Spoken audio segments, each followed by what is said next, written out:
안녕하세요 여러분. 저는 선한목자 온라인교회를 섬기는 강성훈 목사입니다. 오늘 주일 예배에 나오신 모든 분들을 주님의 이름으로 환영하고 축복합니다.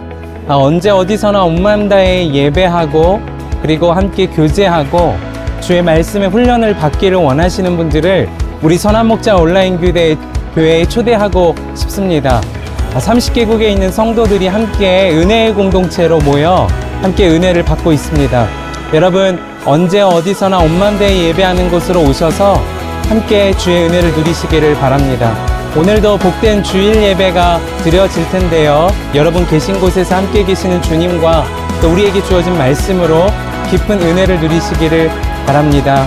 또 다른 은혜의 자리에서 뵙겠습니다. 감사합니다. 행복한 예배 되세요. 감사합니다. 주일 은혜의 자리에 나오신 분들, 또 온라인으로 함께 하시는 모든 분들을 주님의 이름으로 환영하고 또 축복합니다. 오늘 우리를 이곳 가운데로 부르시고 또 우리의 발걸음을 인도하신 분이 주님이심을 믿습니다. 오늘 우리에게 말씀하셔서 우리를 영원한 생명과 의의 길로 인도하실 주님을 바라보며 또 그 주님을 기대하며 나아가는 시간 되기를 간절히 소망합니다. 이 시간 모두 자리에서 일어나셔서 오늘도 놀라운 은혜를 허락하실 주님께 모든 영광의 박수 올려드리시며 함께 찬양하시겠습니다.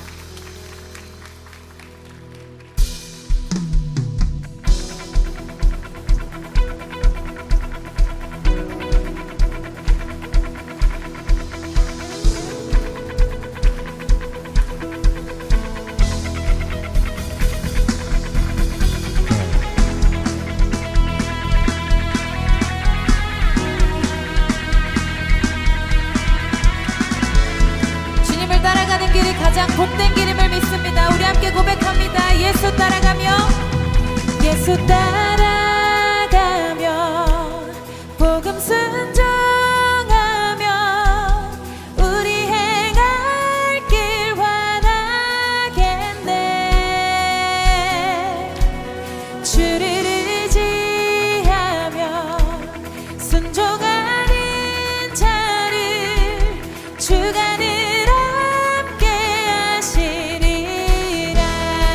해를 당하거나 해를 당하거나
높이리 나는 주만 높이리 결코 내맘 변치 않네 세상 모든 권세 모든 영광 십자가 앞에 다 버리고 나의 충성과 내 헌신 내 모든 소망 오직 예수 나무에 달려 죽으신 그분께 오직 우리 주께 내 믿음 소망 찬양 받기 합당한 분 또 오직 나라의 왕께 엎드려 경배하며 오직 우리 주님께 오직 우리 주께 내 믿음 소망 찬양 받기 합당한 분 또 오직 나라의 왕께 엎드려 경배하며 모두 드리리 나를 지으시고 아버지 되시며 나를 구원하사 하늘의 상 주신 오직 우리 주님께 나 찬양하리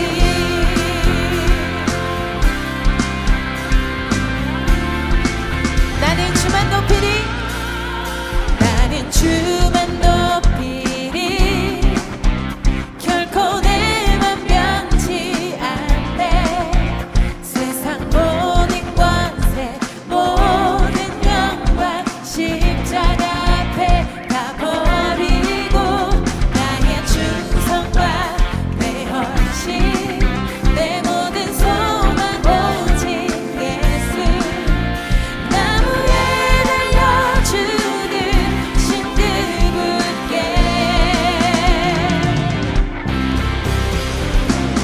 오직 우리 주께 내 믿음 소망 찬양 받기 합당한 분 또 오직 나라의 왕께 엎드려 경배하며 오직 우리 주님께 오직 우리 주께 내 믿음 소망 찬양 받기 합당한 분 또 오직 나라의 왕께 엎드려 경배하며 모두 드리리 나를 지으시고 아버지 되시며 나를 구원하사 하늘의 상 주신 오직 우리 주님께 나 찬양하리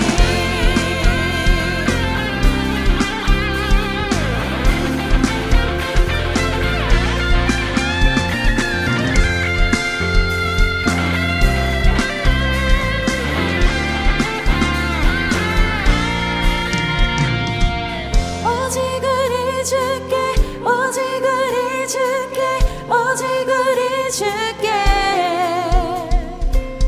오직 우리 주께 오직 우리 주께 오직 우리 주께 오직 우리 주께 오직 우리 주께 오직 우리 주께 오직 우리 주께 오직 우리 주께 오직 우리 주께 오직 우리 주께 오직 우리 주께 오직 우리 주께 오직 우리 주께 오직 우리 주께 오직 우리 주께 나를 지으시고 아버지 되시며 나를 구원하사 하늘의 상 주신 오직 우리 주님께 나 찬양하리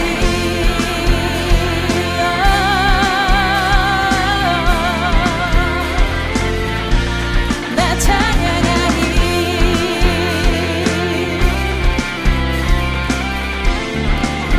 오늘도 주님은 우리의 모든 찬양받기 합당하신 분입니다 할렐루야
중에 오실 주를 보리라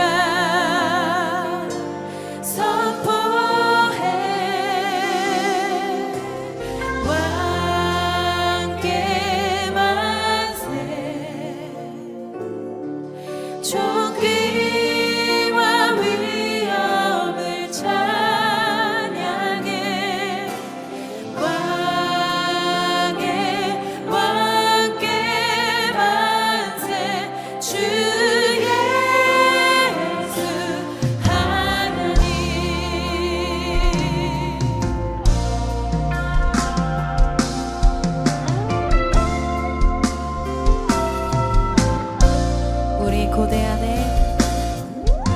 우리 고대하네 주님 오실 그날 다시 사신 왕의 영광 이 땅을 비추네 사단의 권세는 주 앞에 무너져 생명과 진리의 주 권세 가장 높도다 우리 예수 이름 앞에 절하고 모든 입이 주를 시네 영광 중에 오실 주를 보리라 선포해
모두 자리에 앉으시겠습니다.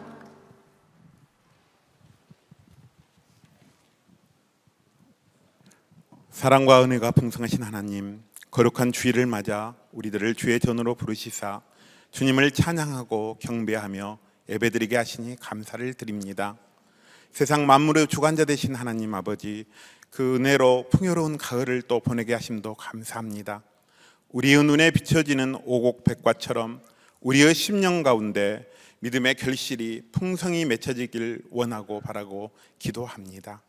자비로우신 하나님, 우리의 삶을 뒤돌아볼 때 세상 속에서 빛과 소금의 역할을 맡겨주신 하나님의 말씀에 순종하기보다 나의 생각, 나의 경험과 지식, 다른 사람의 힘과 도움을 의지하는 연약하고 부족한 모습으로 주님을 탄식하게 한 죄인된 삶을 살았음을 고백하오니 십자가의 보혈로 우리를 정결케 씻어주시고 용서하여 주옵소서. 예배하는 이 시간 우리들의 심령을 오직 성령으로, 오직 말씀으로, 오직 은혜로 가득히 채워주시사 하나님의 말씀을 묵상하고 주님의 세밀한 음성에 귀 기울이며 기도로 주님의 마음과 뜻을 구하는 주의 자녀로 살아가게 하옵소서. 오늘 또 진리의 말씀을 들고 단위에 서신 김다희 담임 목사님을 위해 기도합니다. 목사님께 성령 충만함의 은혜를 부어주시사 영육간의 강건함과 지혜를 허락하여 주시고 권능의 말씀을 전하게 하시며 듣는 우리의 마음에 말씀이 감동으로 새겨져 말씀을 증거하는 증인된 삶으로 하나님의 기념책에 기록되는 주님의 용사로 살아가게 하옵소서.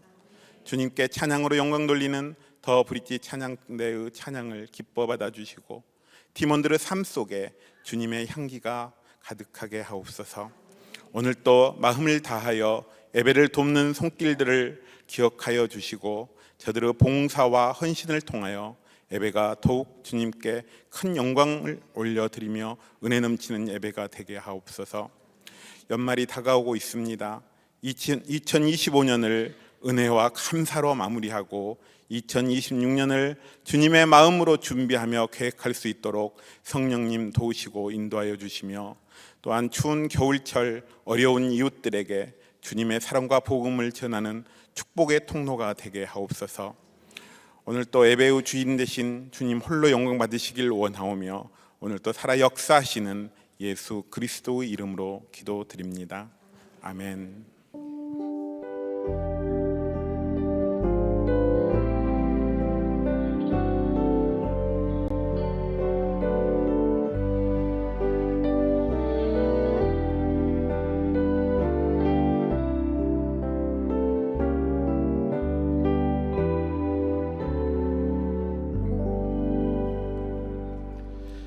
오늘 예배 가운데 한 명의 아이와 두 명의 성도님께서 세례를 받으십니다. 최온유 아기, 박영신 성도님, 이강석 성도님께서 세례를 받으실 텐데요. 대표해서 최지훈 집사님께서 유아 세례 간증해 주시겠습니다.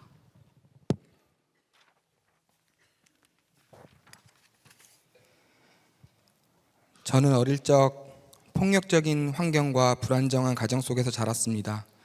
그 과정에서 마음이 단단히 굳어졌고 누군가를 믿기보다 스스로 살아남아야 한다는 생각만 남았습니다.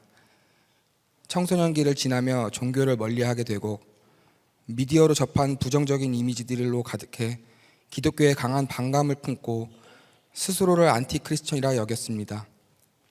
교회와 성경은 제 삶과는 전혀 상관없는 것들이었습니다.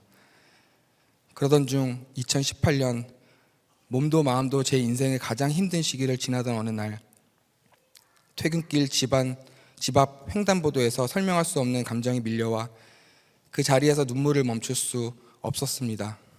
이유를 알 수는 없었지만 마음 깊은 곳에서 분명한 울림이 들렸습니다. 교회로 나오라.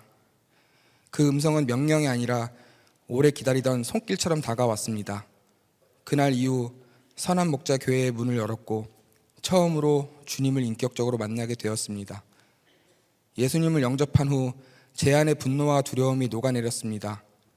세상이 줄 수 없던 위로와 사랑을 하나님 아버지 안에서 처음 경험했습니다. 사랑을 받아본 적 없던 제가 그분의 사랑을 통해 진짜 사랑을 배우기 시작했습니다. 그 안에서 또 기도했습니다. 초신자인 제가 신앙을 지켜갈 수 있도록 함께 걸어갈 사람을 만나게 해주세요. 하나님께서는 그 기도에 응답하셨고 저는 지금의 제 아내를 만나게 되었습니다.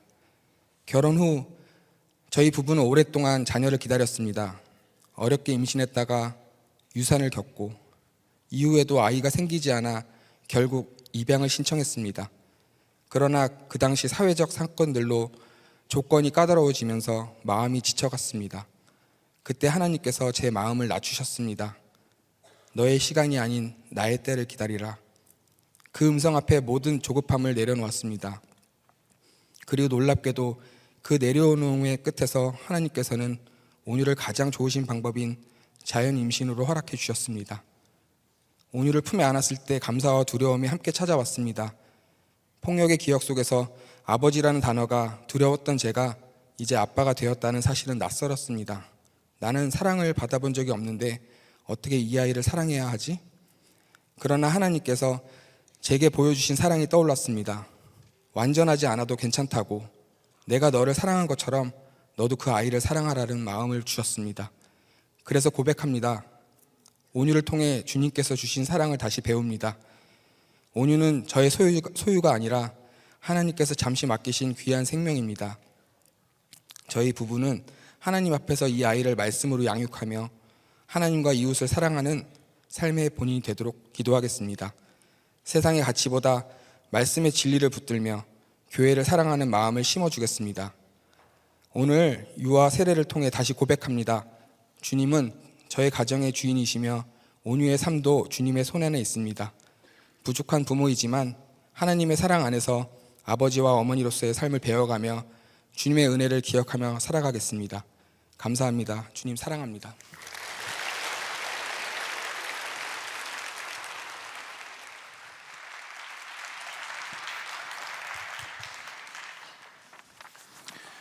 네, 한 번 더 기도하겠습니다. 하나님 감사합니다. 최온유, 박영신 성도, 이강석 성도, 이 시간 물로 세례를 베풀 때에 주의 성령으로 세례를 베풀어 주시옵소서.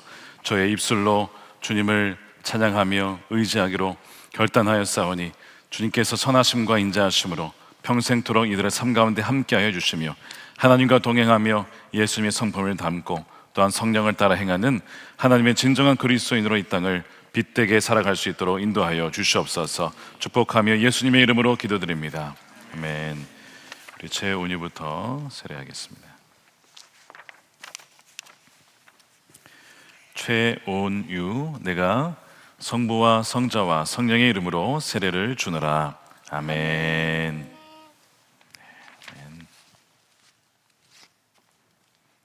박영신 성도입니다.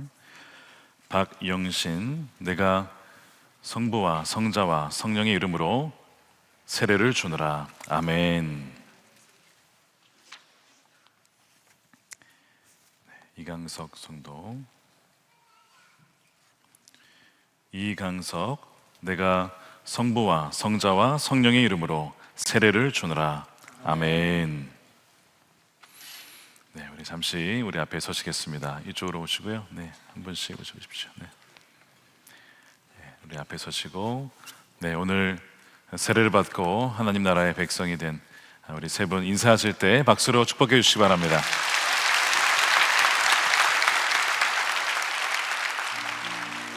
이 시간에는 10주간의 세가족 과정을 마치시고 수료하시는 성도님들을 축하하도록 하겠습니다. 이병기 성도, 김병영 성도, 오세연 성도, 황호영 집사, 김선주 성도, 정혜준 성도, 이윤경 집사, 김성중 성도, 이소미 성도, 김소라 성도, 박진영 성도, 강은덕 집사, 문예아 권사, 홍성욱 권사, 김영수 성도, 소무영 성도입니다. 바나바는 십자가 목걸이를 걸어주시고 예수님의 마음으로 꼭 안아주시기 바랍니다. 여러분도 나오셔서 축복해 주시기 바랍니다.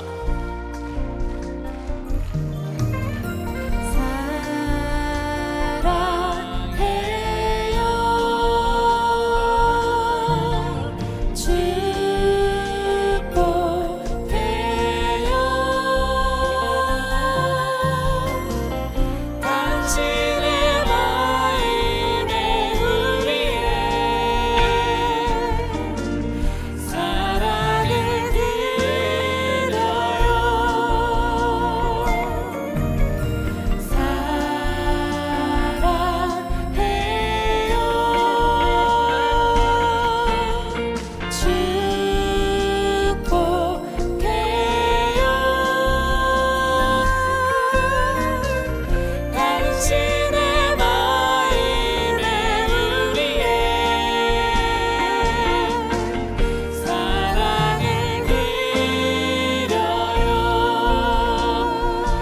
다시 한번 크게 박수해 주시기 바랍니다. 여기는 필리핀 팔라얀입니다. 네, 안녕하세요. 필리핀 빨라얀 지역에서 사역하고 있는 임평화 선교사입니다. 이곳에서는 다음 세대를 위한 하나로 교회 아리아키 사역이 이루어지고 있습니다. 우리 학생들도 말씀 함께를 통해 매일매일 주님을 만나고 말씀으로 성장해 나갈 수 있기를 위해서 기도를 부탁드리겠습니다. 말씀 함께 수익금은 전액 선교지로 흘러가고 있습니다. 말씀 함께를 통한 후원으로 저희 학교에 낡은 시설들을 보수할 수 있게 되어서 너무나 감사를 드립니다. 말씀 함께 정기 구독은 더 많은 선교지에 더 따뜻한 손길을 닿게 하는 통로가 됩니다. 말씀과 동행하는 2026년 말씀 함께로 시작하세요.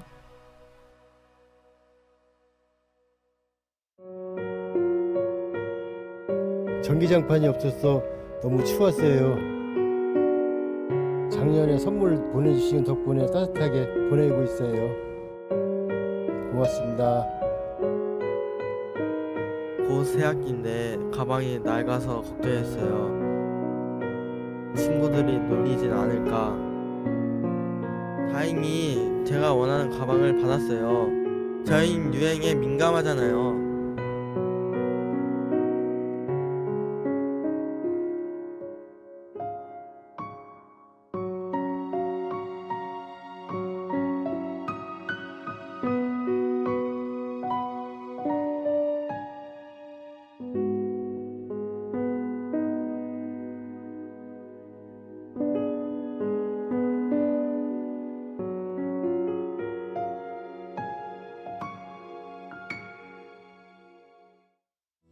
하나님께서는 우리가 행복하기를 원하십니다. 만일 우리의 마음이 일상과 섬김의 자리를 살며 주님 주시는 기쁨과 사랑 그리고 감격과 감사를 잃어버렸다면 회복되어야 할 것이 있습니다. 그것이 경외함입니다. 뒤틀린 삶을 회복시키는 은혜가 경외함에 있고 부족함 없는 붙드심이 경외함에 있기 때문입니다. 4주간 경외함을 주제로 말씀을 나눕니다. 붙들어 주시는 은혜의 자리에 여러분 모두를 초대합니다. 교회 소식을 알려드리겠습니다. 이번 주 금요 성령 집회는 아둘람 기도의 세 번째 시간으로 더 푸른 교회 강은도 목사가 말씀을 전합니다. 교회 학교 교사 모집이 오늘까지입니다. 다음 세대를 믿음으로 세워 다음 시대를 준비하는 일에 함께해 주시기 바랍니다. 대표 임원회의가 수요일 오후 7시 샬롬홀에서 있습니다. 대상자분들은 참석해 주시기 바랍니다. 갈렙교회 온 세대 페스티벌이 토요일 오후 4시 본당에서 있습니다. 선한목자교회에 처음 오신 새가족 여러분을 환영합니다. 1층 새가족실에 가시면 교회 등록과 교회 생활에 대한 안내를 받으실 수 있습니다. 매일 말씀 함께와 예수 동행일기를 통하여 주님과 동행하는 한 주 보내시길 바랍니다. 이 시간 다 함께 하나님을 경외하는 마음으로 자리에서 일어서시겠습니다. 오늘 우리에게 주시는 하나님의 말씀은 사무엘하 23장 8에서 39절 말씀입니다. 봉독은 8에서 13절, 18에서 22절만 하도록 하겠습니다. 다윗이 거느린 용사들의 이름은 이러하다. 첫째는 다그몬 사람 요셉 밧세벳인데 그는 세 용사의 우두머리이다. 그는 800명과 싸워서 그들을 한꺼번에 쳐 죽인 사람이다. 세 용사 가운데서 둘째는 아우와 사람 도도의 아들인 엘르하살이다. 그가 다윗과 함께 블레셋에 대항해서 전쟁을 할 때에 이스라엘 군인이 후퇴한 일이 있었다. 그때에 엘르하살이 혼자 블레셋 군과 맞붙어서 블레셋 군인을 쳐 죽였다. 나중에는 손이 굳어져서 칼자루를 건성으로 잡고 있을 뿐이었다. 주님께서 그날 엘르하살에게 큰 승리를 안겨주셨으므로 이스라엘 군인이 다시 돌아와서 엘라살의 뒤를 따라가면서 약탈하였다. 세 용사 가운데서 셋째는 하랄 사람으로서 아게의 아들인 삼마이다. 블레셋 군대가 레이에 집결하였을 때에 그곳에는 팥을 가득 심은 팥밭이 있었는데 이스라엘 군대가 블레셋 군대를 보고서 도망하였지만 삼마는 밭의 한가운데 버티고 서서 그 밭을 지키면서 블레셋 군인을 쳐 죽였다. 주님께서 그에게 큰 승리를 안겨주셨다. 수확을 시작할 때에 블레셋 군대가 르바임 평원의 진을 치니 30인 특별부대 소속인 이 세 용사가 아둘람 동굴로 다윗을 찾아갔다. 수르야의 아들이며 요압의 아우인 아비새는 30인 특별부대의 우두머리였다. 바로 그가 창을 휘둘러서 300명을 쳐 죽인 용사이다. 그는 세 용사와 함께 유명해졌다. 그는 30인 특별부대 안에서 가장 뛰어난 용사였다. 그는 30인 특별부대의 우두머리가 되기는 하였으나 세 용사에 견줄만 하지는 못하였다. 여호야다의 아들인 브나야는 갑세일 출신으로 공적을 많이 세운 용사였다. 바로 그가 사자처럼 기운이 센 모압의 장수 아레엘의 아들 둘을 쳐 죽였고 또 눈이 내리는 어느 날 구덩이에 내려가서 거기에 빠진 사자를 때려 죽였다. 그는 또 이집트 사람 하나를 죽였는데 그 이집트 사람은 풍채가 당당하였다. 그 이집트 사람은 창을 들고 있었으나 브나야는 막대기 하나만을 가지고 그에게 덤벼들어서 오히려 그 이집트 사람의 손에서 창을 빼앗아 그 창으로 그를 죽였다. 여호야다의 아들 브나야가 이런 일을 해서 그 세 용사와 함께 유명해졌다. 아멘. 하나님의 말씀입니다. 다 함께 자리에 앉겠습니다.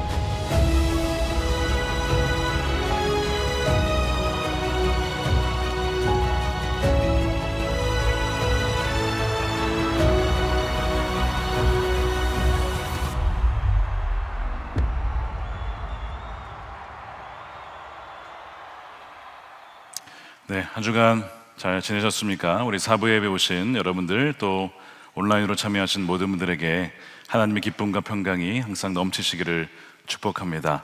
우리 저희 앞뒤에 계신 분들에게 잘 오셨습니다 인사하겠습니다. 네, 잘 오셨습니다. 네, 여러분 사부 예배는 특별히 그 마귀가 틈탈 수 있습니다. 졸음 마귀가 항상 우는 사자와 같이 여러분들을 삼킬 자리를 찾기 때문에 좀 더우신 분들은 코트를 벗으셔도 좋겠습니다. 오늘 중요한 얘기를 할 거기 때문에 여러분 졸음마귀의 삼킴을 당하지 않고 혹시 삼킴을 당하신 분들은 빨리 꺼내주시기 바랍니다. 예배 때 깨어서 오늘 말씀을 집중해서 우리 예배에 참여하시면 좋겠습니다. 사무엘하 하나님의 나라를 세운 사람 27번째입니다. 하나님의 기념책에 기록되는 삶, 하나님의 기념책에 기록되는 삶이라는 제목의 말씀을 나누겠습니다. 용산에 있는 전쟁 기념관에 혹시 가보셨습니까? 거기에 가면 6.25 전쟁을 비롯하여서 우리나라의 전쟁 영웅들 정말 목숨 바쳐 헌신한 많은 분들의 이름이 새겨져 있습니다. 뛰어난 지략과 용맹으로 나라를 위기에서 건져낸 많은 사람들의 이름, 그들의 이야기가 보존되어 있는 것이죠. 나라는 나라를 위해서 피 흘리고 헌신하고 또 그렇게 목숨 바쳐 나라를 지킨 이들을 기억하고 그렇게 극진한 예우로 기념을 하고 있는 겁니다. 제가 질문을 해보겠습니다. 하나님 나라에도 이러한 명단이 있을까요? 이런 기록들이 남아있을까요? 여러분 물론입니다. 물론 세상의 기록과는 좀 차이가 있습니다. 어떤 사람의 성과와 어떤 자랑을 기록한 것이 아니라 성도들의 충성과 헌신과 눈물과 그 섬김을 기록하고 있는 것이죠. 성경에 보면 하나님 앞에 여호와 앞에 기념책이 있다라고 얘기를 합니다. 말라기서 3장 16절 보십시오. 그때 여호와를 경외하는 자들이 피차에 말하며 여호와께서 그것을 분명히 들으시고 여호와를 경외하는 자와 그 이름을 존중히 여기는 자를 위하여 여호와 앞에 있는 기념책에 기록하였느니라. 이 기념이라는 단어 히브리어 지카론, 이 기념책이 있다라고 하는 거죠. 이 기념책이 뭘까? 고대 근동의 왕들은 자신의 업적을 기록을 해 두었습니다. 서기관을 통하여서 나라에서 벌어지는 일들을 적어둔 거예요. 에스더서에 보면 아하수에로 왕이 자신의 잠이 안 와가지고 역대 이 글을 가져와라 읽어달라고. 그러니까 이제 그걸 들으면 졸리니까. 그래서 이제 읽어달라고 쭉 듣다가 누가 발견되냐면 모르드게가 그 왕을 음해하려는 시도를 발견하여서 지켰던 것이 기록이 되어 있었습니다. 아무런 포상을 하지 않았기 때문에 왕이 모르드게에게 포상을 하게 되면서 이제 이게 역전이 되어지는 이야기를 아마 잘 아실 겁니다. 마찬가지로 이 말라기 선지자는 하나님께서 왕이신데 천사와 같은 하나님의 종들을 통하여 이 하나님 나라의 백성들의 용사들의 이야기와 그들의 성실, 그들의 충성, 그들을 기록해라고 그렇게 해서 기념책이 있다라고 말씀을 하고 있는 것이죠. 물론 하나님은 전지전능하신 분이시라 우리처럼 어떤 메모장이 필요한 분이 아닙니다. 기념책이 필요한 분이 아니에요. 다 알고 계시죠. 그런데 기념책이라고 한 이유는 우리가 이해하기 쉽게 은유법을 사용을 한 것입니다. 어찌되었든 하나님 나라에도 바로 이 기념책과 같이 하나님께서 그들의 백성들의 용사들의 이야기를 기억하시는구나 라고 하는 것을 알아야 된다는 거죠. 여기 보니까 지카론이라고 되어 있는데 이것은 단지 기념하고 회상하는 것이 아니라 하나님께서 어떤 일을 기념하셨다면 반드시 그에 응당한 어떤 조치를 취하신다는 거예요. 어떤 보상을 하신다는 거예요. 그것을 의미합니다. 예를 들면 창세기 8장의 노아가 여호와께서 노아를 기억하셔서 홍수를 끝내셨어요. 노아를 살려주신 거예요. 그 언약대로. 그 다음에 라헬, 창세기 30장에 라헬이 기도를 하는데 하나님께서 라헬을 기억하셔서 태의 문을 여시고 자녀를 주십니다. 그래서 태어난 사람이 요셉입니다. 또한 여러분 출애굽기 2장에 보면 하나님께서 이스라엘의 언약을 기억하셔서 이스라엘 백성들에게 어떤 행동을 하십니까? 출애굽을 통해 백성들을 건져주시죠. 그러니까 하나님께서 누군가를 기억했다라고 하는 것은 그냥 기억했다로 끝나는 게 아니고 거기에 응당한 하나님의 보상과 액션이 들어가게 된다는 것을 의미합니다. 하나님은 그 기념책에 무엇을 기록하실까요? 여러분의 신앙 고백, 여러분의 기도, 시편 56편에 보니까 여러분의 눈물을 주님의 책에 기록하였다라고 되어 있고요. 여러분들이 보이지 않게 했던 모든 섬김과 사랑을 기록한다라고 히브리서 6장은 말씀하고 있습니다. 하나님은 불의하신 분이 아니므로 여러분의 행위와 여러분이 하나님의 이름을 위하여 나타낸 사랑을 잊지 않으십니다. 여러분들은 성도들을 섬겼고 지금도 섬기고 있습니다. 교회 밖 성탄절 우리 450가정의 사연들이 있어요. 그들을 찾아가고 방문하고 선물을 주는 그 작은 사랑의 행위를 하나님은 기억하시고 하나님 나라의 기념책에 기록을 하신다라고 이야기하고 있는 것입니다. 사랑하는 여러분, 그 나라의 명단이 있구나 하는 것을 우리가 알게 되는데 오늘 본문에도 보면 다윗의 용사들의 이름이 무슨 이렇게 족보처럼 쫙 나옵니다. 우리가 다 읽지는 않았지만 다윗의 세 용사가 있었어요. 가장 뛰어난 세 용사, 그리고 특별 부대와 같은 30명이 있습니다. 사실 엄밀히 얘기하면 34명입니다. 우리아까지 포함해서 총 37명의 이름이 기록이 되어 있죠.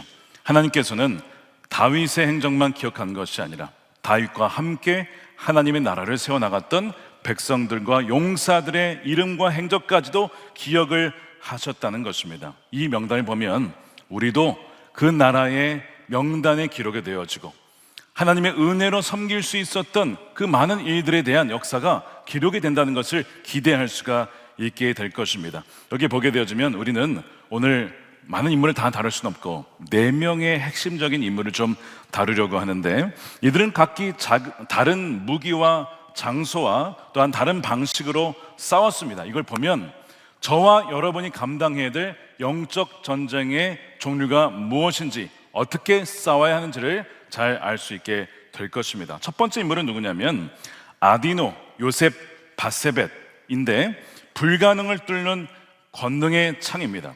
자, 이 사람의 공적을 성경은 이렇게 기록하고 있어요. 8절에 그는 800명과 싸워서 그들을 한꺼번에 쳐 죽인 사람이다. 800대 1 한번 생각해 보세요. 여러분, 무슨 의미죠? 800대 1은 불가능을 의미해요. 도무지 이길 수 없는 상황, 그리고 철저하게 고립된 상태였다는 것을 의미하죠. 여러분, 우리 인생에도 이런 상황을 마주할 때가 있습니다. 800대 1을 대하는 것처럼 내가 가진 힘은 부러진 창 하나인데 나를 둘러싼 문제는 800여 가지나 되는 거예요. 그러니까 어떤 분들은 그것이 회사의 부채, 가정의 부채일 수 있습니다. 어떤 분들에게는 현대의학으로는 해결할 수 없는 의학의 문제, 질병의 문제, 태문이 닫혀있는 그런 문제일 수 있습니다. 어떤 분에게는 도무지 이제는 부모의 말을 듣지 않는 자녀의 문제일 수도 있죠. 이때 우리 인간의 이성은 계산기를 막 두드려 과연 이 상황이 바뀔 수 있을까? 과연 이 상황이 역전될 수 있을까? 결론은 제로, 가능성은 제로야. 안 돼, 불가능해. 아이들은 변하지 않아, 남편은 변하지 않아, 아내는 변하지 않아. 이렇게 계산기를 내려쳐서 불가능하다고 얘기하고 마귀도 계속 우리에게 불가능하다고 얘기를 합니다. 그게 지금 우리의 상황 아닙니까?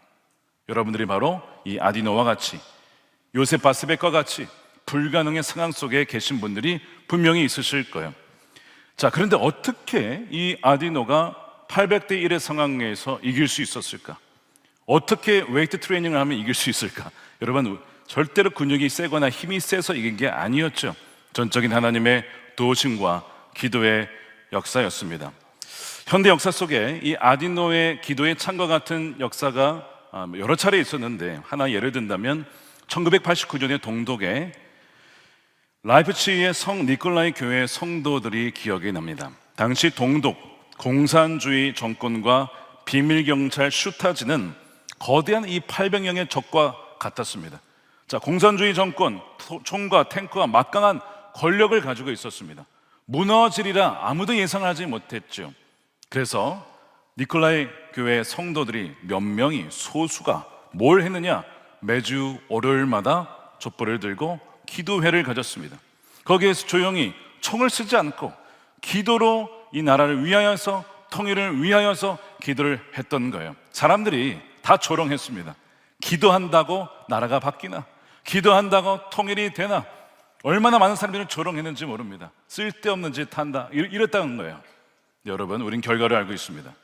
동독은 무너졌고 베를린 장벽은 무너졌고 함께 통일이 되어서 지금에 이르기까지 그 과정을 보면, 기도로 그 모든 불가능 상황을 뚫었던 그 아디노의 역사가 그 당시에 있었다는 거죠. 동독의 한 관리가 나중에 이렇게 고백했어요. 우리는 모든 것에 대비해 계획을 세웠지만 기도에 대한 대책은 세우지 못했다. 그 기도를 감당할 수가 없었다는 것입니다. 이것이 이 아디노의 전투, 영적인 전투입니다. 내 힘으로 800명, 800대 1 절대 이길 수가 없어요. 백전백패입니다. 이길 수가 없습니다. 1이라고 하는 한계를 우리는 극복할 수가 없는 사람들이에요. 자, 그런데 그 일을 주님께 가져가서, 주님께 나아가서 기도하면 그 일이 뭐가 되는 거예요? 무한하신 하나님의 능력이 되는 것입니다. 하나님이 대신해서 여러분들과 싸우시는 거예요. 그래서 여러분 기도에는 능력이 있는 것입니다. 행복플러스가 어제 끝났는데요, 많은 귀한 간증이 있었습니다. 근데 그 중에 한 남편의 그 고백의 외침이 지금도 제 영혼을 계속 울리고 있어요. 무슨 얘기냐면, 한 커플이 결혼을 했는데 수년간 애가 생기질 않는 겁니다. 그래서 병원에 가서 검사를 했는데 글쎄 산부인과 의사 선생님께서 99.9% 임신 불가능입니다. 애를 가질 수 없다는 거예요. 앞으로 어떤 방법을 해도. 얼마나 좌절이 됐겠습니까? 남편과 아내가 그 상황을 놓고 하나님께 기도하며 간구했죠. 하나님, 불쌍히 여겨주십시오. 어떻게 됐을까요? 생명을 잉태했어요. 이미 100억 개 나온 상황에서 참여를 하셨습니다. 그러면서 기도를 받으러 오신 거예요. 근데 이 남편분이 이제 나중에 이 아내에게 고백하며 외치기를 뭐라고 하시냐면, 여보, 하나님은 의학과 과학을 뛰어넘어 역사하는 분이셔. 그 외침이 얼마나 당당하고 강력한지 많은 분들의 마음을 심금을 울렸습니다. 그렇지, 하나님은 과학과 의학을 만드셨지만 그것을 뛰어넘어 역사하시는 분이시지.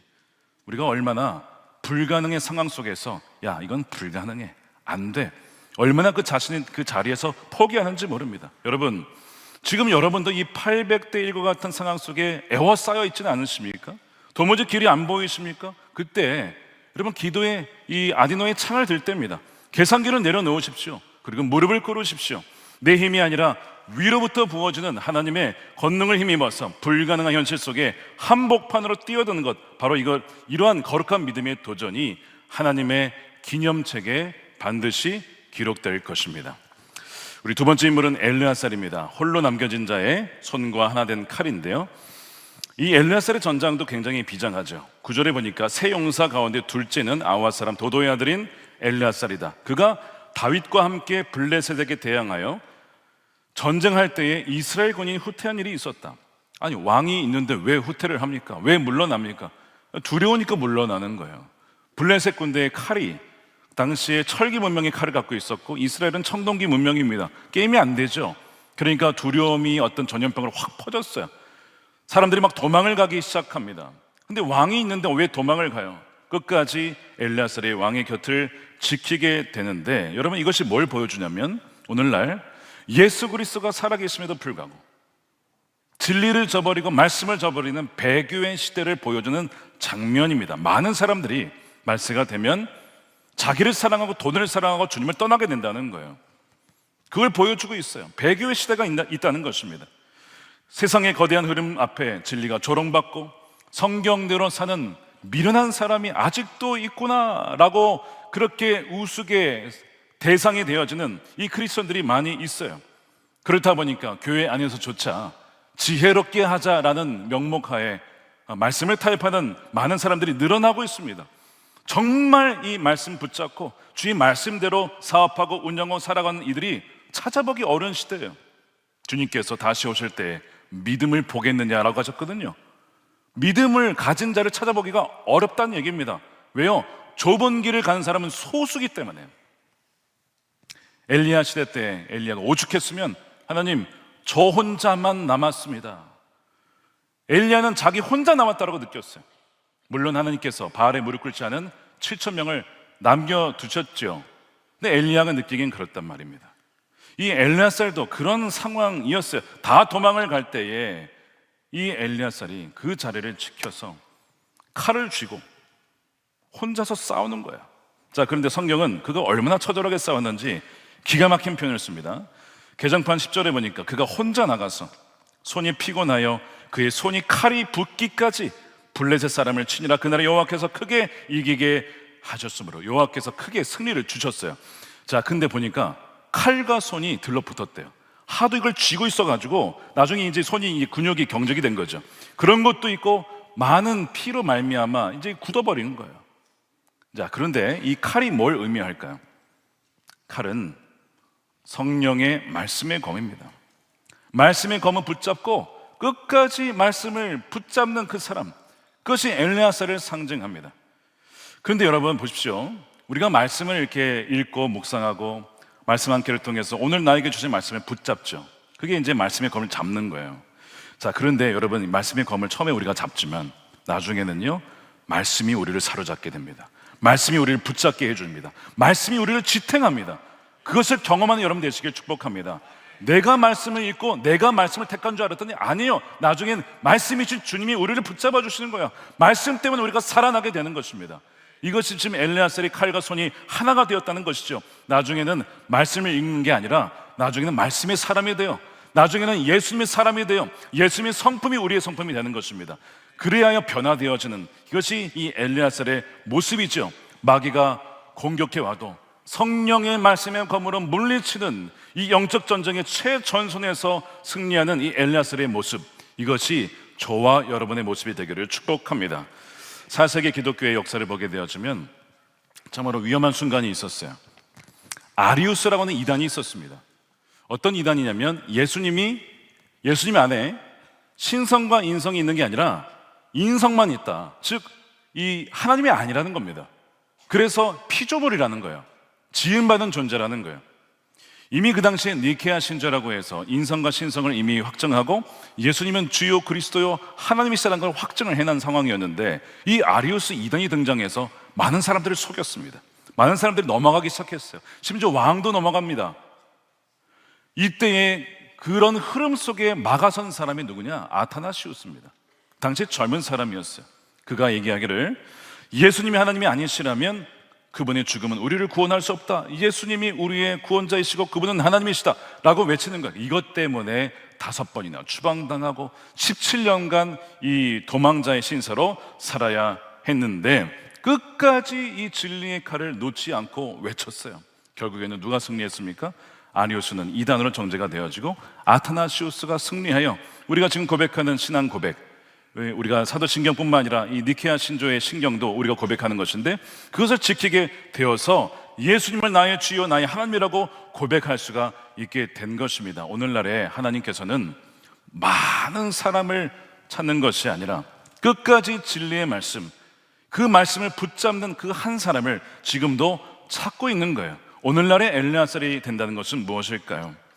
내 의지의 한계를 넘어 말씀이 나를 장악하는 단계로 들어가는 거예요. 그래서 직장에서 정직하게 살려고 몸부림치는 것, 거룩한 가치를 지키려고 세상의 조롱과 냉소를 지켜내는 것, 이겨내는 것, 그만두고 싶을 때 나도 편안하게 좀 살고 싶다, 이제 신앙생활 그만두고 싶다라고 하는 이 세상의 풍조 속에 끝까지 좁은 문과 좁은 길로 주님과 동행하고자 하는 그 사람이 바로 이 시대의 엘레아살인데, 저와 여러분이 이 시대의 엘레아살이 되어 하나님의 기념책에 기록되는 인생이 되시기를 축복합니다. 그리하여 말씀이 삶이 되고 말씀이 내 인격이 되어버려 말씀과 뗄래야 뗄 수가 없는 사람, 하나님이 찾으시는 이 시대의 엘레아살인 것이죠. 세 번째 인물은 삼마입니다. 맡겨진 자리를 사수하는 충성의 방패와 같은 사람이죠. 삼마 이야기도 굉장히 위로와 도전을 주는데 사람들은 또 도망을 갑니다. 자, 세 용사의 특징이 있어요. 왜 이들이 용사가 되었는가? 왜 다윗의 베스트 3의 용사가 남게 되었는가? 다른 사람들은 다 도망갔어요. 무서워서 도망가고 힘들어서 도망가고 다 포기했단 말이에요. 근데 이 셋은 특징은 끝까지 남아있었다는 공통점을 갖고 있습니다. 자, 이 삼마가 어느 한 곳을 지키는데요, 어디를 지키느냐? 예루살렘을 지키느냐? 아닙니다. 왕궁을 지키느냐? 아닙니다. 이 본문에 보면 녹두나무 밭, 즉 콩밭을 지킵니다. 11절 보십시오. 그 다음 세 번째는 하랄 사람 아기의 아들 삼마라. 블레셋 사람들이 사기가 올라 거기 녹두나무가 가득한 한쪽 밭에 모임에 백성들은 블레셋 사람 앞에서 도망을 하되 그는 그 자리에 굳게 지켜서 블레셋 사람을 쳐서 크게 승리하니라. 바로 이 콩밭이라고 하는 것입니다. 이 콩밭은요, 여러분, 콩밭이 뭐 귀한 것입니까? 콩밭이 의미하는 것은 사람들이 보기에 별로 중요하지 않은 곳, 하찮은 곳, 사소한 곳, 이런 것을 의미하죠. 이 콩밭은 렌틸콩, 즉 그 당시의 백성들의 주식이기도 했습니다. 근데 이제 블레셋이 쳐들어오니까 사람들은 야, 그냥 콩밭은 줘라, 그 목숨 걸고 뭐 지킬 일이 뭐가 있어, 이렇게 갔는데 삼마는 그 콩밭이 뭐라고 지키고 부툭 서가지고 블레셋 군대들이 오면 거기서 혼자서 막 쳐부시는 거예요. 여러분, 왜 삼마가 콩밭을 지켰을까요? 땅값이 비싸서? 나중에 지나가면 많이 올라갈 것 같아서? 그게 아니라 그 콩밭은요, 어찌되었든 하나님께서 우리에게 주신 여호와의 기업이다. 하나님 맡겨주신 여호와의 기업이기에 그것을 단 한 평도 적에게 내어줄 수 없다라는 그 믿음으로 삼마는 그 자리를 지켰고 하나님이 이기게 해주셨고 결국에는 3명의 용사의 1명으로 하나님 나라의 기념책에 기록이 되었던 것이죠. 여러분, 여러분의 삶에 이 콩밭과 같은 곳이 어디입니까? 중요하지 않다라고? 여기는 버려도 돼, 그렇게 떠나고 싶은, 아니 떠난 그 장소, 여러분, 그곳은 어디입니까? 오늘날에도 많은 선교지에 사람들이 주목하지 않고 별로 이렇게 집중을 받지 못하는 많은 선교지가 있어요. 그런 정말 시골과 같은 선교지가 있어요. 그래도 거기에 하나님이 내게 맡겨주신 영원한 기업이라고 믿고 오늘도 그곳에서 찬양하며 예배하며 복음을 전하는 선교사님들이 오늘날에 뭐예요? 삼마죠. 지난주에 전도인의 밤이 있었어요. 39개 팀이 전도팀이 있습니다. 전도하는 그 지역이 있어요. 스팟이 있습니다. 전략적인 거점인데 어떤 곳은요, 이단들이 너무 많이 와요. 그래서 이 블레셋 같이 이단들이 너무 많이 오니까 여기서는 좀 포기해야 되나 싶은 그런 곳도 있어요. 콩밭이죠. 그런데 전도대장님들이 그곳을 포기하지 않는 거예요. 이곳은 하나님이 우리에게 맡겨주신 영원한 기업이다. 하나님이 우리에게 주셨는데 어찌 이단에게 줄 수가 있나, 단 한 평도 내어줄 수 없다라는 마음으로 지키는 분들이 있는 거예요. 제가 그분들을 보면서 바로 우리 교회의 산마와 같은 분들이다, 그런 감동이 되었어요. 또한 우리 교회 주차 봉사하시는 분들이 있습니다. 다들 남들 3D라고 생각하는 곳, 정말 추운 겨울날에도 있어야 되고 더운 여름날에도 있어야 되고 비가 와도 있어야 되고 눈이 와도 있어야 되고, 정말 다들 기피하는 콩밭, 그것이 우리 교회 봉사 중에서도 주차 봉사 아닙니까? 근데 그분들이 거기가 그렇게 귀해서 그렇게 계신 걸까요? 물론 그렇겠죠. 그분들이 거기에 있는 이유는 바로 그곳이 여러분들을 맞이하는 예배의 첫 시작입니다. 그것이 예배의 관문입니다. 여기서부터 성도님들을 잘 맞이하고 주차 문제를 잘 해결해야, 교통을 원활하게 해야 우리가 평안한 마음으로 은혜롭게 예배를 드릴 수가 있어요. 그러니까 영적인 전쟁터가 지금 예배 중에도 계속 조름막이는 우는 사자와 같이 우리를 넘어뜨리지만, 들어올 때부터 주차 문제로 마음을 상하게 하여서 틀어놓으려고 하는 마귀들이 거기도 있단 말이에요. 그러니까 누군가는 산마가 되어서 지켜야 하지 않겠습니까? 주차 봉사 30명이 더 필요하다고 합니다, 여러분. 여러분, 우리 교회에 또 산마가 누가 있을까? 여러분, 저는 다음 세대 교사라고 생각합니다. 다음 세대 교사. 정말 애들, 조그만 아이들, 너무 귀엽긴 하지만 정말 통제 안 되는 이 아이들과 함께 하는 것은 좀 쉬운 일은 아니죠. 어떤 분들은 섬기다가도 야, 내가 지금 애 봐주는 사람인가? 내가 애 보려고 교육했나? 이런 생각이 들 수도 있어요. 그래서 사실은 오래 섬기는 것이 쉽지는 않죠. 근데 여러분, 산마의 입장에서 한번 생각해 보십시오. 아이를 돌보기가 아니라 여러분, 다음 세대야말로 하나님께서 우리에게 맡겨주신 언약의 땅입니다. 여러분, 지금 마귀는요 365일 쉬지 않고 우리 아이들을 빼앗아 가려고 그렇게 콩밭을 침투해 오고 있어요. 미디어를 통해서, 거짓을 통해서, 영상을 통해서 계속해서 우리 아이들을 무너뜨리려고 하고 있습니다. 그런데 여러분, 그런 상황 속에서 하나님께서 우리에게 주신 다음 세대 단 한 명도 내어줄 수 없다라고 하는 그 마음으로 산마가 되어서 우리 아이들을 지켜줄 이 시대의 산마는 어디에 있습니까? 지금 교사가 100명이 필요하다고 하는데 이 시대에 100명의 산마는 도대체 어디에 있는 것입니까? 저는 기도하기를 그 100명의 산마가 채워지게 되기를 기도합니다. 하나님의 부르심에 따라 정말 그 아이 한 명 한 명이 결국에는 하나님 나라의 용사가 될 텐데, 주님, 제가 그 콩밭, 남들이 다 가기 싫어하고 쓰리디라고 여겨지는 그 다음 세대 교사, 주님, 제가 섬기겠습니다. 그들을 통하여 하나님 나라는 확장이 되어지고 하나님께서는 그들의 수고와 헌신을 어떻게 하신다? 기억하신다는 거야. 자카르, 기억하신다. 기억하셨다면 어떻게 한다는 거예요? 반드시 하나님이 행동하신다, 반드시 보상하신다 라는 그 믿음으로 여러분 반응하신 여러분들이 되시기를 축복합니다. 여러분 자리가 하찮아 보이십니까? 콩밭처럼 보이십니까? 나에게 왜 이런 콩밭만 맡기나? 아니요, 여러분이 있는 그 자리 때문에, 여러분 때문에 악한 마귀는 침투해 올 수가 없는 거예요. 그러니까 여러분, 사소하게 여기지 마십시오. 부르신 곳에서, 아무도 알아주지 않는 그곳에서 묵묵히 그 자리를 지킬 때에 그 이름 없는 헌신이 바로 하나님 나라의 승전보로 기념책에 기록될 것입니다. 네 번째 인물은 누구냐? 분하야입니다. 적의 창을 빼앗는 십자가의 막대기인데, 이 다윗의 경호대장이 누구냐? 이 분하야입니다. 이제 순서적으로는 용사 5번째에 해당하죠. 첫 번째 세 용사, 네 번째가 아비새고 5번째가 분하야인데, 왜 다윗은 이 분하야를 자신의 경호대장을 삼았을까?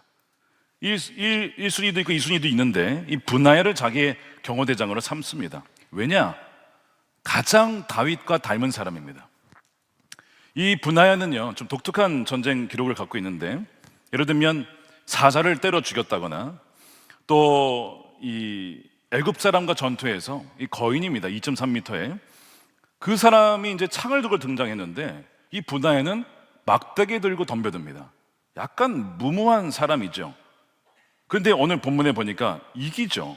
21절에 그 이집트 사람은 창을 들고 있었으나 분하야는 막대기 하나만 가지고 그에게 덤벼들어 오히려 그 이집트 사람의 손에 창을 빼앗아 그 창으로 그를 죽였다. 여러분, 거인 앞에 막대기 들고 등장했던 사람이 또 한 명 있었습니다. 그 전에 누굽니까? 다윗이 그랬어요. 물맷돌과 막대기를 들고 딱 나타났더니 골리앗이 자신을 무시한 줄 알고 너가 나를 개로 여기고 막대기를 들고 나왔냐 이렇게 했거든요. 막대기 들고 나갔어요, 다윗이. 결국에는 하나님의 이름을 의지하여 나갔을 때 다윗이 이기게 된 것처럼 분하야가 다윗을 닮아서 막대기 들고 나가서 덤볐는데 하나님께서 이기게 하셨어요. 자, 근데 이 적의 창을 빼앗아서 그 창으로 적을 죽였다는 거예요. 여러분, 이것이 뭔지 아십니까? 이게 성경에 반복되는 승리의 패턴입니다. 성경에는 이런 역전의 드라마가 자주 등장하는데요. 아까 다윗이 골리앗을 쓰러뜨렸을 때도 물매로 쓰러뜨리고 그다음에 골리앗의 칼을 가지고 골리앗의 목을 뱁니다. 적의 칼로 적을 베었어요. 자, 에스더서에 하만이 모르드게 죽이려고 장대를 만들었습니다. 그렇죠? 그런데 그 장대에 누가 매달립니까? 하만이 매달려 죽습니다. 적의 무기로 적이 쓰러지는 거예요. 또 뭐가 있습니까? 예수님께서 마귀가 예수님을 죽이려고 했어요. 이 실제로 죽였죠.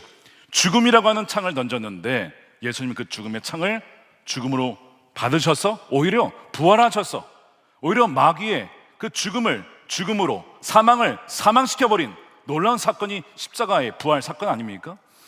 여러분, 이것이 역전의 용사의 특징이라고 하는 것이죠. 그래서 여러분, 이것을 우리에게 어떻게 적용할 수 있냐면 사단은 지금도 우리에게 거대한 창을 던지죠. 근데 우리는요, 똑같이 창을 들어서 싸우는 게 아니라 그 마귀의 창을 빼앗아 역이용해야 된다는 거예요. 마귀가 어떤 창을 던지냐면 우리에게 고난의 창을 던집니다. 근데 그 고난이라는 창을 빼앗아서 여러분 어떻게 해요? 간증의 무기로 삼는 거예요. 마귀는 여러분들을 질병과 고난과 역경을 주어서 여러분을 무너뜨리려 할 겁니다. 자, 그런데 여러분들 그 마귀를 공격하는 방법이 뭐라고요? 그 역경의 상황, 고난의 상황을 바꾸어 간증의 기회를 삼는 것입니다. 찬양의 기회를 삼는 것입니다. 오히려 감사의 기회로 삼는 거예요. 자, 그러면 마귀가요 깜짝 놀라서 도망갑니다. 공격을 했다가도 패배를 하게 되는 거예요. 죽음의 위협도 있죠. 질병의 위협도 있죠. 제가 이제 장례를 인도하다 보면 사랑하는 이를 잃고 너무나 안타까운 상황에 있는 경우가 있어요. 자녀를 잃었어요. 배우자를 먼저 보냈습니다. 이로 상상할 수 없는 고통 속에 죽음의 창을 맞은 것이죠. 자, 그런데 장례식장에서 그리고 그것을 준비하는 이분의 고백이 천국의 소망인 거예요. 부활의 소망인 거예요. 사망아 너의 쏘는 것이 어디 있느냐, 사망아 너의 조롱하는 것이 어디에 있느냐 이러면서 이 사망을 막 공격하며 오히려 사망을 부활로 뒤집어서 공격하는 이런 고백의 역사를 많이 봅니다. 그때마다 우리 장로님 역시 장로님이다, 우리 권사님 역시 권사님이시구나 하는 것을 얼마나 자주 느끼는지 모릅니다. 바로 이것이 적의 공격의 창을 빼앗아서 오히려 역공을 하는 것입니다. 그러한 승리의 기록들이 또한 하나님 나라의 기념책의 기록이 된다는 것입니다. 이 용사들의 이야기를 모아보면 하나님 나라엔 질서가 있어요. 처음에 세 용사를 소개하고 그 다음에 30인을 소개를 합니다. 하나님께서 각기 다르게 쓰임받도록 부르셨고 은사와 또 맡은 역할과 크기가 다 다르긴 하지만 이들은 한마음 한뜻으로 하나님 나라 위하여 그렇게 충성을 다했습니다. 그런데 서로 질투하지 않았어요. 분하야가 아디노를 향해서 엘리아스를 향해서 질투하거나 시기하거나 그러지 않고 자신의 부름받은 자의 그 위치에서 충성스럽게 감당했고 똑같이 기념책에 기록이 됩니다. 바로 이것이 교회의 모습이죠. 우리의 모든 은사와 재능과 경험과 우리의 성향이 다르지만 하나님께서는 우리에게 각자 달란트를 알맞게 다 맡겨주시고 우리의 왕 대신 우리 용사 대신 주님을 위하여 그 나라를 위하여 용사로 쓰임받을 수 있도록 다 각기 그 은사를 다 배분해 주신 것이죠. 어떤 분은 아디노처럼 불가능한 상황을 뒤집는 이 기도의 야성을 가진 분들이 있어요. 어떤 분들은 엘리야스처럼 다 포기하는 상황에서 계속해서 말씀 붙잡고 이겨나가는 분들이 있습니다. 어떤 분들은 산마처럼 남들이 하찮게 여기는 그 일상의 섬김의 영역 속에서 거룩한 성소로 그 자리를 지키는 분이 있어요. 분하야처럼 마귀의 공격을 당해도 찬양으로 감사함으로 오히려 마귀를 역공하는 그런 반전의 용사들이 있습니다. 각각 다 하나님이 이렇게 우리에게 붙여주신 거예요. 경쟁자가 아니라 하나님 나라의 원팀이라고 하는 것이죠. 사랑하는 여러분, 어떤 분들은 이 용사들의 이야기를 보면 나하고는 별로 상관없는, 나는 용사가 아니에요 목사님, 저는 용사가 될 수가 없어요, 저는 패배했습니다, 저는 정말 루저입니다, 그러신 분이 있으실 거예요. 여러분, 이 용사들이 처음부터 이런 용사가 아니었습니다. 이분들이 어떤 사람들이었느냐 여러분 기억하십니까? 사무엘상 22장에 아둘람 굴에 몰려들었던 그 사람들이었어요. 어떤 형편이었습니까? 압제를 받는 사람들과 빚에 시달리는 사람들, 원통하고 억울한 일을 당한 사람들, 바로 그 사람들이 이 용사들이었어요. 모두 다윗의 주변으로 몰려들었다. 이렇게 다윗은 그들의 우두머리가 되었는데 400여 명이나 되는 사람들이 그를 따랐다. 이 400여 명에 바로 이 용사들이 포함되어 있는 거죠. 맞습니다. 이들은 실패하고 연약하고 넘어지고 원통하고 상처 입은 지극히 평범한 사람들이었어요. 자, 그런데 어떻게 변화되었습니까? 다윗과 함께 동행하며 하나님이 그 기름 부으심의 그 은혜가 이들에게도 흘러가면서 이들도 다윗처럼 변화되기 시작한 거예요. 하나님의 용사로 다윗이 골리앗을 쓰러뜨렸던 것처럼 분하야도 거인을 쓰러뜨리는 자이언트 킬러로 변화될 수 있었던 것, 모두 하나님의 은혜로 말미암아 변화될 수가 있었던 것입니다. 오늘 이 자리에 오신 분들도 한번 주위에 둘러보십시오. 상처 입은 분들, 환난을 당한 분들, 마음에 원통하고 실패하고 빚진 분들 분명히 있으실 거예요. 마찬가지입니다. 어떻게 해야 합니까? 더 나은 다윗이신 주님께 나아가야죠. 주님 안에 머물러야죠. 그분의 그 은혜 가운데 우리가 머물러 있을 때, 주님과 연합할 때 그 성령의 능력이 우리의 마음을 바꾸시고 우리의 생각을 바꾸고 결국에는 우리의 삶을 변화시켜서 이 그리스도의 군대와 같이, 다윗의 군대와 같이 주님께서 우리를 사용해 주실 줄로 믿습니다. 사실은 주님이야말로 진정한 용사이시죠. 예수님은 십자가에서 홀로 죄와 사망의 권세 800대 1과 같은 상황 속에서 적군을 물리치신 진정한 아디노였습니다. 예수님은 제자들이 다 도망간 상황 속에서도 홀로 남겨주셨지만 끝까지 우리를 사랑하셔서 십자가를 놓지 않으신 진정한 엘르아살이셨죠. 예수님은 죄로 인해 황폐해진 우리와 세상이라고 하는 이 버려도 될 만한 우리와 같은 인생, 콩밭과 같은 인생을 절대로 포기하지 않겠다고 자신의 피로 그 땅과 우리를 끝까지 사수하신 진정한 산마이셨습니다. 예수님은 하늘 보좌 영광 버리시고 낮고 낮은 이 땅에 오셔서 막대기 하나 집어들고 뭡니까? 십자가 지시고 가장 강력한 무기인 죽음을 오히려 바꾸셔서 죽음의 창을 꺾으셔서 사망을 사망시키신 진정한 분하야가 누구십니까? 바로 예수 그리스도이십니다. 주님이 용사이시기 때문에 우리는 아무것도 아니지만 용사 되신 주님으로 말미암아 우리도 그 승리가 되는 거예요. 그래서 예수님의 보혈이 우리의 갑옷이 되고 예수님의 그 보내주신 성령이 우리의 창과 방패가 된다는 것을 여러분 믿으시기를 축복합니다. 그리하여 아둘람의 빚진 자들이 용사가 된 것처럼 다윗을 만나서, 죄 있는 우리가 예수님을 만나서 하나님 나라의 용사가 된다는 것입니다. 사랑하는 여러분, 그러므로 주 안에 거하십시오. 신실하게 여러분의 부르신 그 자리에서 남들이 다 도망가고 사라질 때에도 끝까지 진리의 말씀 붙잡고 기도의 창을 들고 그 콩밭을 지켜낼 때 주님께서 여러분 부르실 때에 뭐라고 하실까요? 그 모든 것을 다 기록하고 기억하셨다가 이렇게 말씀하실 겁니다.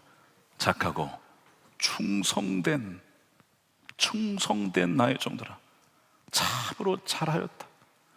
너의 그 모든 눈물과 헌신과 그 고독과 외로움 속에서 그 자리를 지켜낸 그 모든 것을 내가 다 알고 있노라.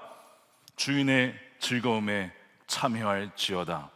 기억하시고 보상해 주시는 그 은혜, 그리하여 하나님 나라의 기념책에 모두가 다 한 명도 빠짐없이 기록되어져서 주님께만 영광 올려드리는 저와 여러분의 삶이 되시기를 주님의 이름으로 간절히 기도드립니다. 기도하겠습니다.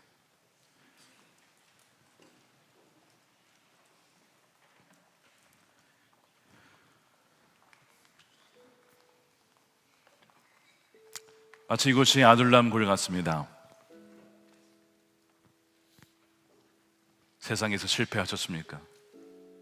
많은 부채를 지셨습니까? 원통한 일을 당하셨습니까? 환난을 당하셨습니까?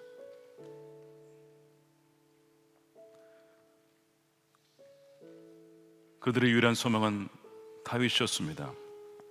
다윗에게로 몰려왔습니다. 다윗에게 부어주신 하나님의 그 기름 부으심의 역사가 그들에게도 흘러갔습니다. 세월이 흘렀습니다. 수십 년이 지나며 그 환난당하고 빚진 자들이 어느덧 하나님 나라의 위대한 용사들이 되었어요. 그리고 하나님의 귀한 기념책에 하나하나 그 자리를 지켜낸 것들이 하나님께 기억이 되고 이렇게 지금까지도 우리에게 알려지고 있습니다. 사랑하는 여러분, 어떤 형편이 있든지 포기하지 마십시오. 그 콩밭을 버리지 마십시오. 함께 하시는 진정한 용사 되신 주님을 붙잡으십시오. 말씀의 칼을 쥐십시오. 기도의 창을 드십시오. 언제나 우리 함께 하신 주님으로 말미암아 주님께서 우리의 방패와 칼이 되시고 창이 되시며 우리 갑옷이 되시며 주님의 그 승리가 결국 최후의 우리의 승리가 될 것입니다. 그 믿음으로 나아가는 이 시간 우리 함께 통성으로 기도하겠습니다. 살아계신 아버지 하나님 감사합니다. 주님 아버지 이 시간에 하나님의 백성들의 이 시간 위로하여 주시고 만져주시기를 원합니다. 세상에서 원통하고 빚진 자들, 하나님 환난을 당한 자들이 있습니다. 아둘람불과 같은 이 상황 속에 다윗이신 더 나은 다윗이신 주님으로 말미암아 주님의 성령의 교리신 도우심으로 말미암아 치유받고 회복되어지고 일어나는 주님의 군사들 되게 하여 주시옵소서. 그 나라의 기념책에 기록되어지는 영광을 얻기를 원합니다.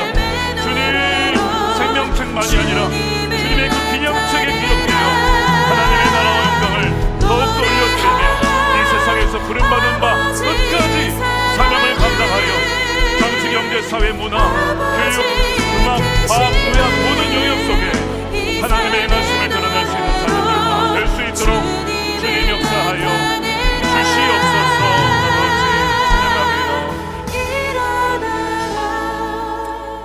살아계신 아버지 하나님 감사합니다. 주님, 우리가 바로 아둘람굴에 모여든 그 사람들의 형편과 같습니다. 빚지고 마음이 원통하고 환난을 당하고 또한 아버지 하나님 원통한 일이 너무 많아서 너무나 지친 가운데 있는 우리 성도들이 있습니다. 다윗을 통하여 그들이 시간이 지날 때 결국에는 그리스도의 놀라운 주님의 용사가 된 것처럼 주님 이 시간에 주의 백성들을 위로하여 주셔서 말씀의 사람이 되게 하시고 말씀의 검을 붙잡게 하시고 기도의 창을 들게 하여 주시며 콩밭이라 가는 부르심의 그 사명지에 떠나지 아니하고 끝까지 주님을 위하여 하나님 나라 위하여 쓰임받는 하나님의 용사들이 다 되게 하여 주시옵소서. 상황을 바라보지 않게 하시고 우리와 함께 하신 주님을 바라보는 눈이 활짝 열리게 하여 주시옵소서. 위로부터 부어주시는 담대함과 용기와 지혜와 능력이 우리 사랑하는 모든 예배자들 가운데 하나님 물붓듯이 부어지게 하여 주시옵소서. 그리하여 하나님 나라의 기념책에 기록될 뿐만 아니라 이 땅에서 살아가는 동안 하나님의 위대하심을 입술로 간증하며 찬양하며 오직 주님께만 영광을 올려드리는 하나님의 위대한 군사들로 살아갈 수 있도록 주님 사용해 주시옵시고 영광을 받아 주시옵소서. 아버지 하나님, 이 시간 11조로 감사헌금으로 성경금으로 구별하여 주님께 올려드립니다.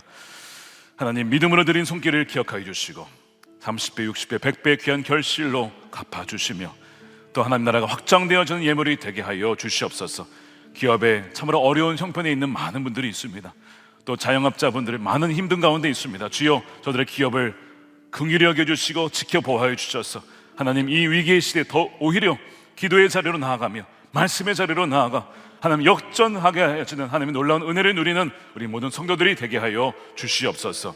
아버지 하나님, 이 나라를 위해서 기도합니다. 이 나라의 정치 지도자들이 모두가 하나님을 경외하며 정치, 경제, 사회, 문화, 교육 각 영역 속에 정말 오늘 말씀에 나온 용사들처럼 사람들이 다 떠나가고 진리를 버려도 진리 붙잡고 말씀 붙잡고 기도의 자리로 나아가는 그런 지도자들로 하나님 변화되고 세워지게 하여 주시옵소서.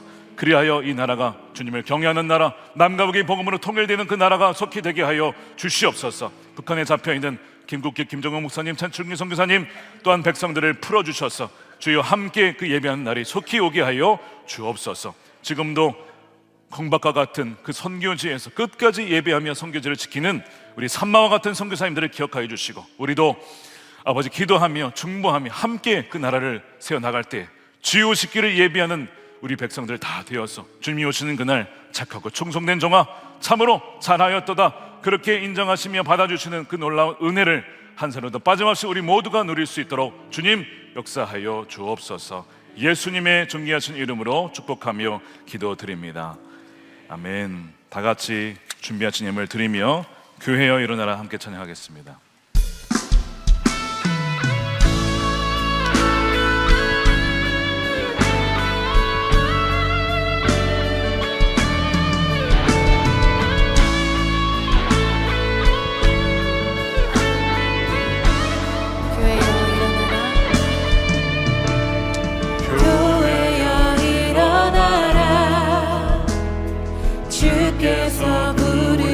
두려움과 실패 내려놓고 두려움과 실패 내려놓고 교회여 일어나라. 교회여 일어나라. 주께서 보내십니다. 주께서 보내신 우리를 부르신 삶의 자리에서 우릴 부르신 삶의 자리에서 교회여 우린 세상의 빛 세상의 빛 하나님의 편지 주의 교회를 통해 세상이 주를 보리라. 일어나라 아버지 사랑으로 아버지 능력으로 아버지 능력으로 서로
할렐루야.